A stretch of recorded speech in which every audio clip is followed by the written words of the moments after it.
Seri Saw kembali hadir yang mana franchise ini udah ada sejak 2005. Film terakhirnya itu Spiral, rilis tahun 2021, meskipun ini spin-off ya hitungannya.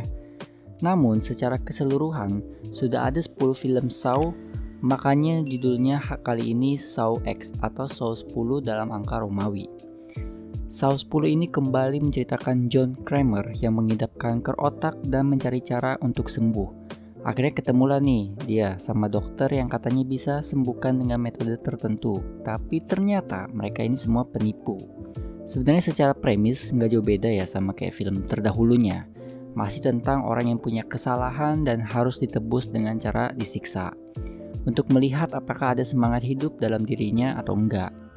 Tapi seri ke-10-nya ini rada spesial.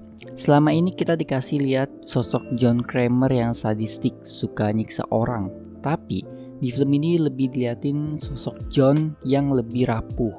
Dan inilah yang gak ada di film terdahulunya. Di awal film aja langsung dikasih lihat bagaimana John ini tampak udah hampir kehilangan harapan untuk hidup. Sampai dia ketemu dokter, tapi setelah itu harapannya hilang lagi. Terus balik lagi lah ke sisi sadistiknya. Untuk dari sisi korbannya sendiri masih sama kayak film terdahulunya, nggak ada pendalaman karakter yang secara signifikan, tapi karena korbannya ini yaitu para pelaku penipu John, jadi lebih berasa motif kesalahan mereka, karena kita kan bisa lihat secara langsung lewat John juga kan. Berkat penceritaan dari film ini, jadinya durasi hampir 2 jam, bukan kayak film dulunya yang belum ada 10 menit langsung penyiksaan. Inilah yang sebenarnya dibutuhkan dari franchise ini. Bukan sekedar siksaan, tapi cerita dan bisa menarik simpati penonton juga itu diperlukan. Tobin Bell di usianya yang udah berumur, termasuk lansia lah ya, masih bagus dalam memerankan John Kramer. Ditambah kondisinya yang memang udah bukan muda lagi, bikin kesan kena sakitnya itu bagus. Sekarang ngomongin penyiksaannya, total ada sekitar 7 game, masih beraneka ragam meskipun beberapa memang ada terlihat seperti game di film sebelumnya ya, cuma dikemas dengan sedikit berbeda. Tingkat kesadisannya jangan ditanya, pokoknya no sensor club. Jadi tontonlah di bioskop, usus, kepala buntung, kaki buntung bakal kalian lihat tanpa sensor. Untuk kekurangannya sendiri nggak terlalu banyak sih, gue cukup menyayangkan kenapa Amanda ini ditunjukin di trailer. Kenapa nggak jadi surprise aja? Total ada 2 cameo. Selain Amanda ada lagi satunya yang jadi partner John dan sebenarnya udah ketebak sih karena ada percakapan John yang mengarah ke karakter tersebut. Yang udah nonton film terdahulunya pasti tahulah siapa.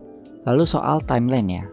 Maksudnya itu hebat banget. John ini secara cepat bisa buat perangkapnya karena kan ini bukan tempat yang dia kenal ya. Ya meskipun memang lokasinya di pabrik which is banyak barang, cuman tetap aja buat gua itu kurang. Paling gak ada adegan yang nunjukin John dan Amanda ini buat perangkapnya.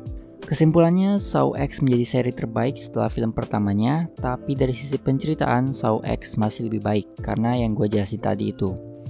Tenang aja masih ada twist di film ini dengan OST khasnya, gua gak begitu inget ya. Di twist ini nih di film ini pernah dipakai di film terdahulunya atau enggak. Soalnya Saw 1-8 itu selalu ada twist di setiap film. Cuman mereka selalu pakai twist yang itu-itu aja seringnya. So itu saja review Saw X dari gua. Terima kasih bagi yang sudah menonton, like, comment, dan subscribe. Gua Rakis, signing out.